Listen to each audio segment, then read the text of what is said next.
One of my aquariums recently suffered an outbreak of cyanobacteria. Fortunately, the tank is doing much better now, and I'd like to explain how I dealt with the attack. First, I should explain what cyanobacteria, also known as blue-green algae, are.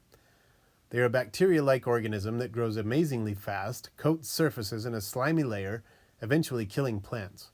They also produce toxins that can kill fish. Until recently, I hadn't had issues with cyanobacteria in many years, and never to this degree.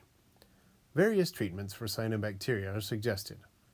One is 3% hydrogen peroxide, 1 milliliter per gallon. I did some research on this method and tried it, and though it works quite well for some, it ended in disaster for me. Despite my attempts to keep a close eye on the fish, I lost several. The hydrogen peroxide may have resulted in damage to the biological filter and a resultant ammonia spike, which, in the high pH of this tank, would have been even more toxic than normal. This disaster not only ruined my day, it was a wake-up call. I reminded myself that cyanobacteria work essentially the same way that algae do. That is, they thrive when you're providing them with an ideal environment and cease to thrive if you simply subtract what they need. So I read up on the environmental preferences of cyanobacteria. Cyanobacteria, like algae and plants, photosynthesize. To respond to this, I turned the lights off for several days. Cyanobacteria can resort to other nutrient sources in low light conditions, but I figured reducing the light couldn't hurt.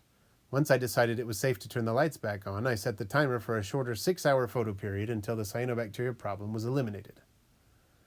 Cyanobacteria will use ammonia from the water column, competing with beneficial bacteria. To reduce the available ammonia, I fed even more sparingly than before, mostly with live food that would survive in the water column until eaten. I also increased the volume and frequency of partial water changes and changed the disposable filter medium more often than normal. Cyanobacteria prefer low water flow and fairly low concentrations of oxygen. I had a fairly small filter on the tank based on the low bioload I had anticipated. That almost certainly contributed to the problem, possibly more than anything else.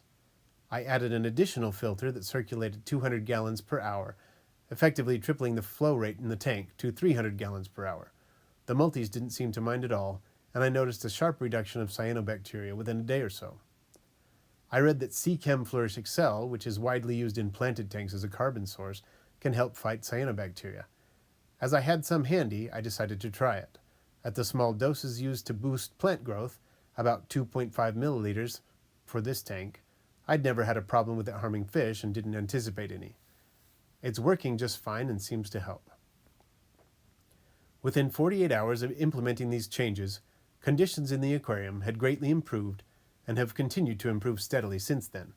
I will continue to monitor conditions and make changes as needed. I am also hoping to get a hold of some hornwort, as it can thrive in the hard water that Tanganyika fish need, and it also releases natural chemicals that are said to combat cyanobacteria. Have you ever had problems with cyanobacteria? If so, how did you treat it, and how successful was your treatment? Did you experience any side effects of the treatment? Please let me know in the comments.